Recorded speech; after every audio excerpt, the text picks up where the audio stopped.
All right, hello everyone. I've gotten asked by two or like a few members of the Dungeon Defenders community, specifically from Chiku. He's a fellow speedrunner of mine for Dungeon Defenders. Uh he was asking me on his stream today, how do I do the tower stacking on a controller? He couldn't figure out how to implement it into Steam, the Steam input configuration. So I'm going to show you guys how to do that today. But in case you don't have the script, I'm going to hurry and show it off really quick. So I have this, it's an AutoHotkey file. You'll need the AutoHotkey program. This is the function itself that it represents. So it overrides whatever the computer's default commands are for the buttons. So because mouse 4, mouse 5, aka mouse back and mouse forward, are not used in Dungeon Defenders, I use that instead of whatever default you find online. So tower stacking 2 is mainly for your lightning towers, because this is really just used for, honestly, for the apprentice, but you can use this with any character in the game. So that's mouse 5, and then mouse 4 is the tower stacking 1, and I have it set to do 1 through 0 instead of just 6 through 0, because I don't know if people are going to be using either the first number row, so aka 1 through 5, or the second one according to the game, which is 6 through 0. So I have it set so I can use whatever I want, but as you will see with my Steam controller configuration, I prefer to have it on 6 through 0. 1 through 5 is reserved for healing abilities, upgrade, repair, and stuff like that. So in order to activate the AutoHotkey thing on my configuration, I have it set to the left grip. If I were to do this on a controller, like a standard controller, I'd probably do hold right bumper, which is to activate the action wheel. Have that be a separate button, kind of like what I do with right here with the cord grips for the controller or for the bumpers. I would have it be like a long press.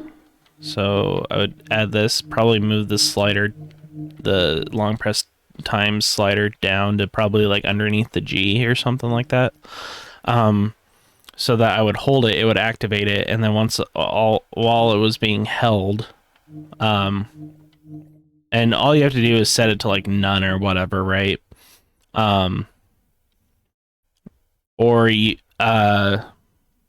so like it would be like this. So I would set it down a little bit like that, set it to none, and then I would go into my triggers, do this mode shifting thing like I'm doing here on the Steam controller. La-di-da-di-da, but tell the mode shift button to be the right bumper instead of the left grip. I'm not going to actually obviously save that configuration. Obviously, I'm just showing that as an example. So what do I have then? So I have left trigger bound to DSTs. So that would be, I believe, mouse 0 or something like that. I'll show in game what I'm talking about. So this is what I primarily use for like DSTs, fireballs, magic missiles, basically anything that isn't the lightning tower in particular. That could also mean the harpoons, the bowling ball turrets, for Countess / Squire, etc. That's what the left trigger is for. The right trigger is actually for the lightning towers. That's why it says LT there. That one immediately places it in the spot that it's supposed to be in and whatnot. I recommend using it for this. You can technically use it on the other towers. It just means it'll be pointing in the same direction or in a random direction, depending on if you're moving your mouse while you are using the AutoHotkey itself. And I believe if you're using a gamepad, like, and just using like the D-pad without the num row, setup for building, you can still use AutoHotkey, but if not, I believe with the Steam input, you can figure out a way to like set it up, set up the function in the Steam controller input editor. I don't because I use keyboard and mouse controls, therefore I have the AutoHotkey set up and whatnot. I do also have a way to um, play well,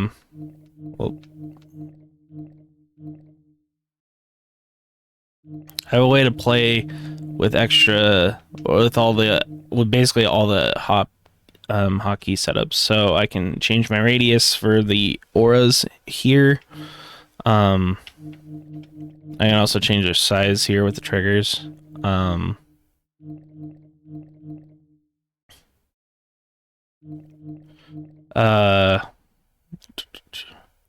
I have the pinging. I have the action wheel if you ever really need to. Hide the HUD. Skip boss timer. For this is a Redux only setup, so this will work with both Redux and the live version.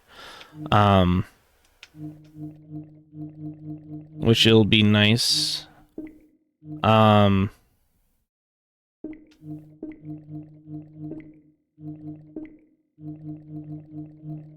I do have a setup so I can also switch to gamepad. So this is what I was talking about here. So you could, for instance, I have the right bumper like normal. I have a long press that's empty that I'll use for,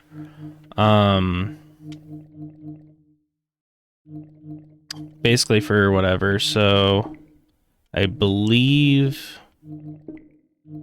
the left or the right bumper, if I hold it in, it's for something else entirely. Oh yeah, it's for the left D-pad. So I have it so that when I hold it and I press the left D-pad, it will change the gamepad player number, which means I can essentially play this entire game and have 3 AFK players all with just using the Steam controller. This should also work with Xbox and PS4 or whatever controller that you're using. This should work for that as well because it's just basically taking whatever Steam has and Steam's tricking the game into doing it. This is not for this isn't actually like changing the actual gamepad number on Windows. So you do something like that as well. You'll have to figure out like I think left bumper, if I remember correctly, is the map. You can actually probably press that and have it be a toggle instead. And then you can change the left bumper so that you can just hold it and it will do the same thing like the right bumper. And so that way you could use the left. You can actually probably do chord inputs for these, the D-pads numbers, the D-pad inputs for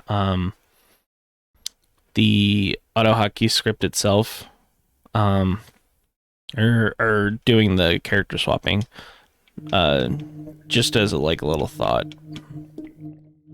So I know that was a lot of information to go through. So I'm gonna pop open in game, and we're gonna actually show it in actual game and what it looks like really quick.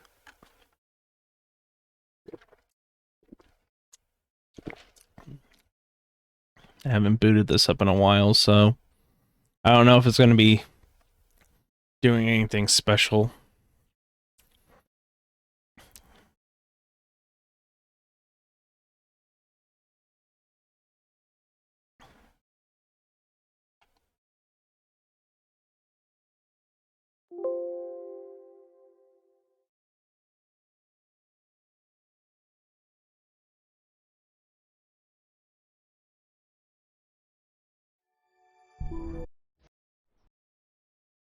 All right, so this is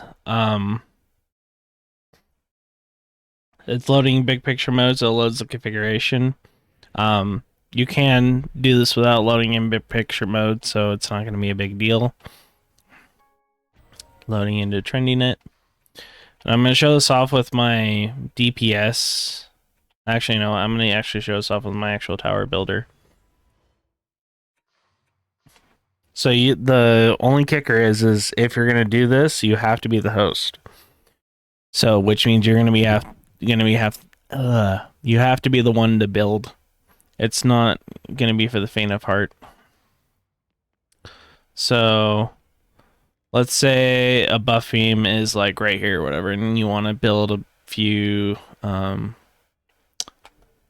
lightning towers, right? So you place one. And of course, I don't have the AutoHotkey loaded. I forgot.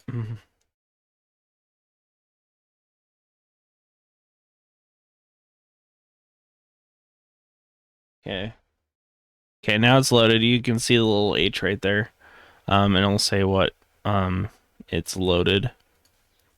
So I'm gonna boot up the game again. So I have the lightning tower right there, right? I'm gonna hold the grip. I'm gonna hold the trigger. I'm gonna press the D-pad. And normally it would work. But because I need to sell I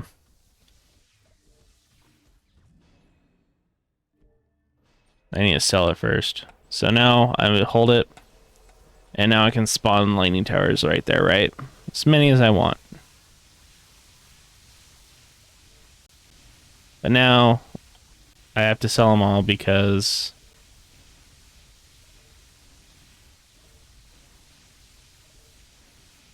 I need to use some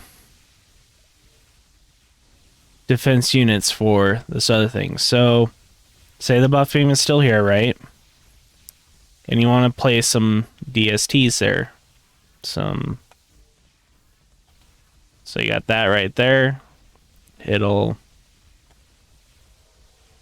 you want to place more, so you just hold the left trigger instead and aim it wherever you want. So you need basically a full 360-degree setup so that you're basically covered at all angles. This is both a good thing and a bad thing. I say bad because if your stats aren't good enough for the map, and an ogre comes and destroys like even one tower, you're basically screwed. And even if they do destroy one tower, they'll actually end up probably destroying all of them all at once with this tower stacking thing. But what's nice is you can actually confine it in a specific spot in the map where they won't actually ever touch it. And they'll probably even like have the ogres aggro there, while the little pint-sized enemies actually get probably more likely than not killed by these towers. So it's pretty nice. That's how I use it with my controller in game. I hope this helps you figure out how to do this with the gamepad. If not, just message me and I'll see if I can help out from there. So thank you for watching.